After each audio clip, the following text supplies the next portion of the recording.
spirits.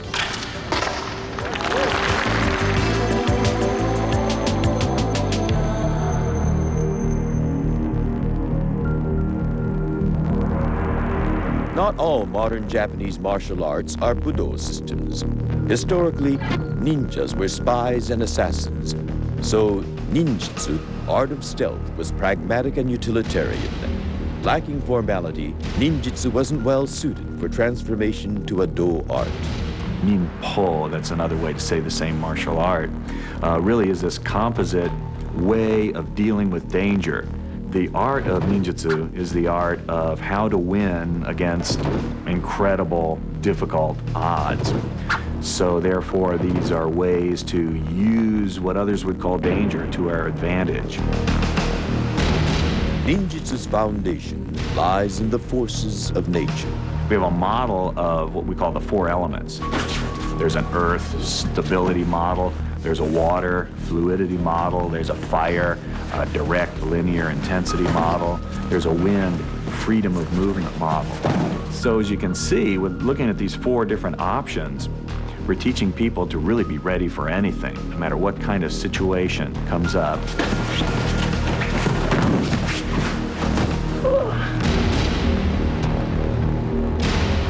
Although there are several schools of jiu-jitsu, one legend claims it evolved from a ninjutsu style that emphasized bone-breaking techniques.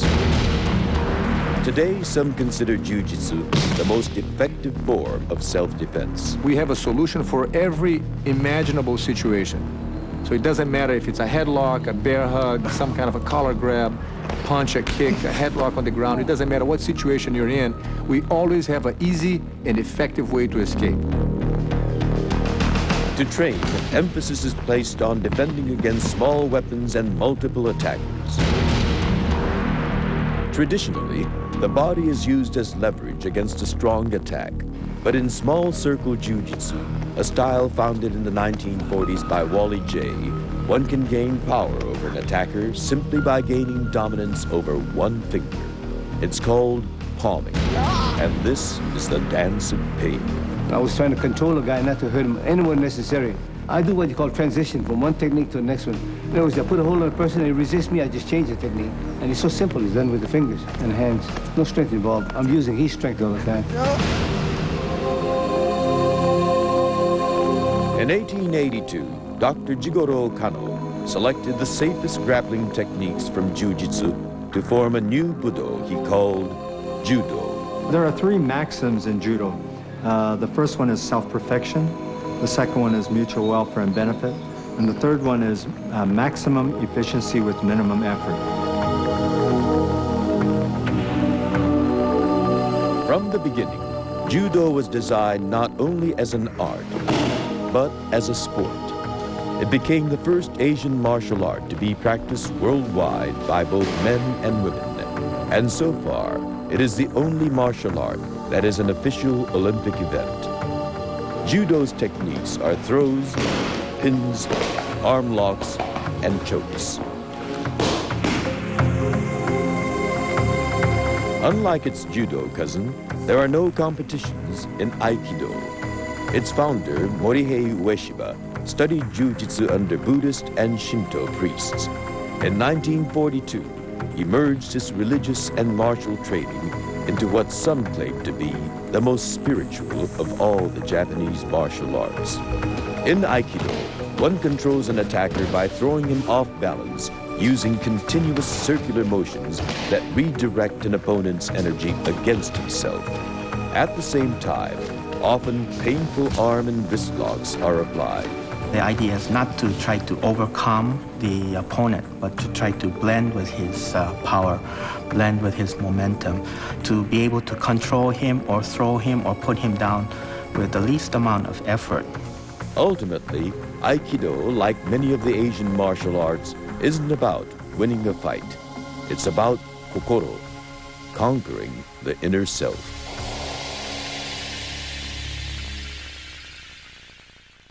The martial arts will return on A&E. Why is America on America Online? Email. Travel arrangements. Can check out the news that I want. We can shop. I get the sports without waiting for the TV news. Instant messages. You name it. Online, I've got it. America Online. Easy to use. Friendly menus. Click, you're online.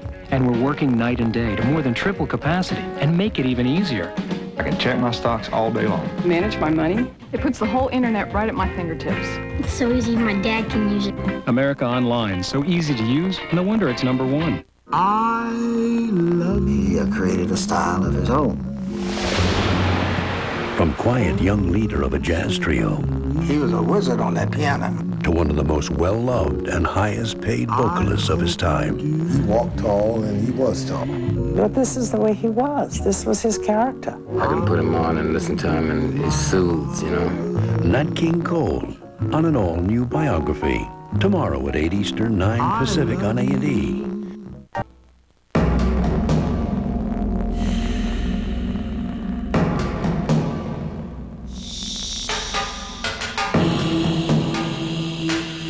Since ancient times, the combination of physical and mental discipline has been a part of the martial arts. Physical training provided warriors such as the Hwarang and the samurai with fighting techniques. Mental discipline, largely based on Zen Buddhism, gave warriors a framework within which they could face life and death fearlessly. Such ultimate wisdom was considered enlightenment.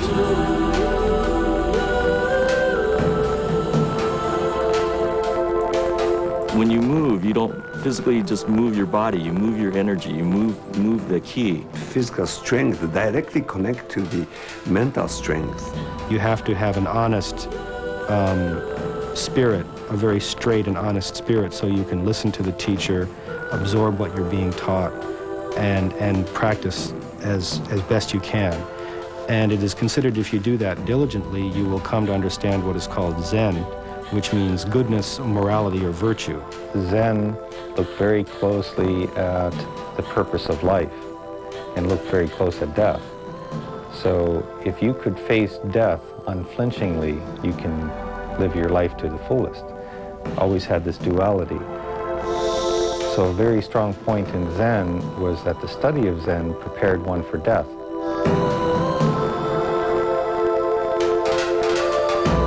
The union of a lethal combat system and a spiritual philosophy may seem at odds. Yet tolerance has been the strength of Buddhism for centuries. It was tolerance that led the ancient Shaolin community to accept boxing and weapons training.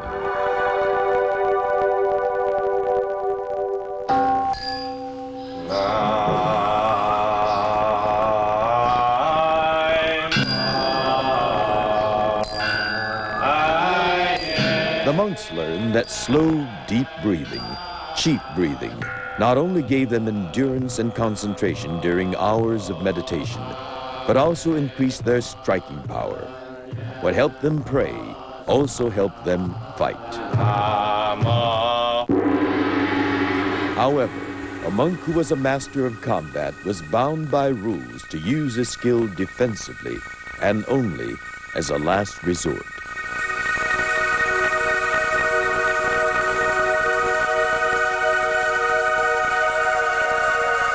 The monks were influenced by the Taoist philosophy of Lao Tzu, a scholar in 6th century BC China.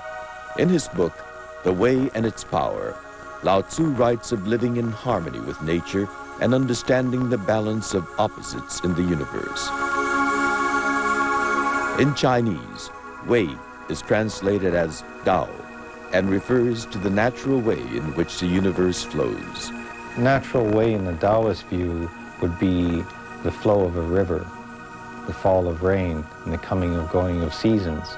In the martial arts, if violent force is coming at you, the most difficult thing is to put violent force against that force. You have strong conflict. To move with the force, like in judo, means the soft way is to move with the flow. So the founder of judo, they said if you wrestled with him, it was like wrestling with an empty jacket, because he was not fighting. According to Taoism, all life is composed of yin and yang. These are the two vital elements that create change, and you can find in everything from day and night, left and right, up and down, male, female, this type of duality. So if you know how to work with the duality in a natural way, you have a much better chance of, for example, having long life. So same thing with the martial traditions. If you practice in harmful ways, you may come to an early end.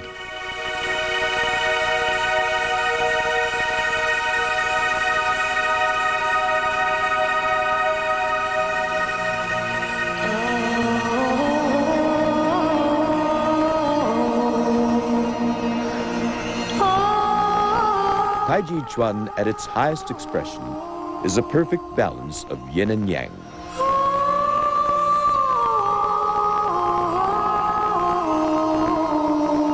It's a boxing method based on the practice of Tai Chi, or uniting the yin and the yang. It means that you're dealing with the body, the left and the right, top and the bottom, but also the inside and the outside. So to bring all of this in harmony in a martial tradition.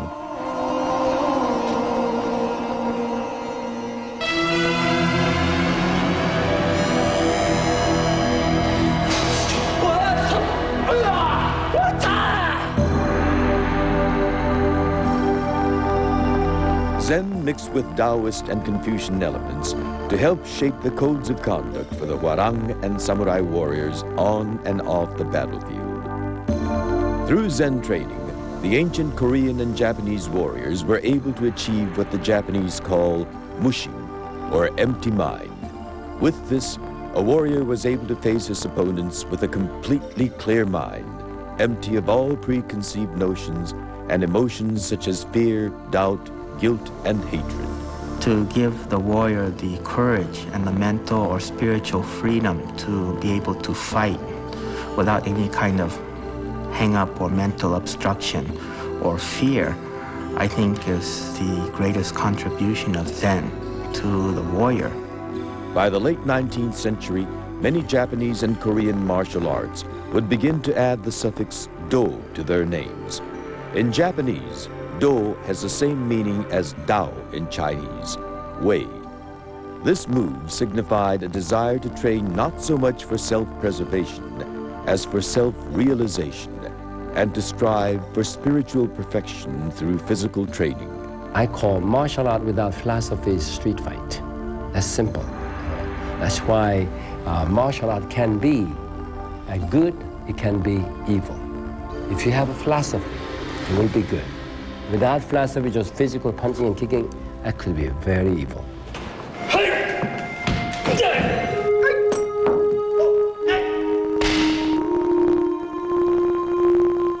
At its highest level, the harmony of mind and body is what gives contemporary martial arts masters awesome strength. As ancient warriors did centuries ago, many modern martial artists are able to develop their chi, or ki, their vital internal energy, allowing them to perform incredible physical feats, yet remain unharmed.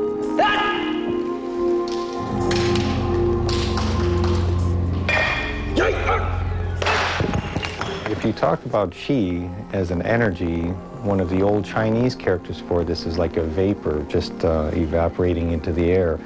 It's very hard to see vapor, but the concept of qi is also very elusive. So in the martial traditions, people talk about qi and having this energy flow through their body, but you can't see it. It is possible, though, to feel qi. A master martial artist's qi is so powerful that he is able to actually transfer his energy to someone simply by touch. A burning heat sensation may result that can actually be used to heal a variety of aches and pains. Ow. Ow.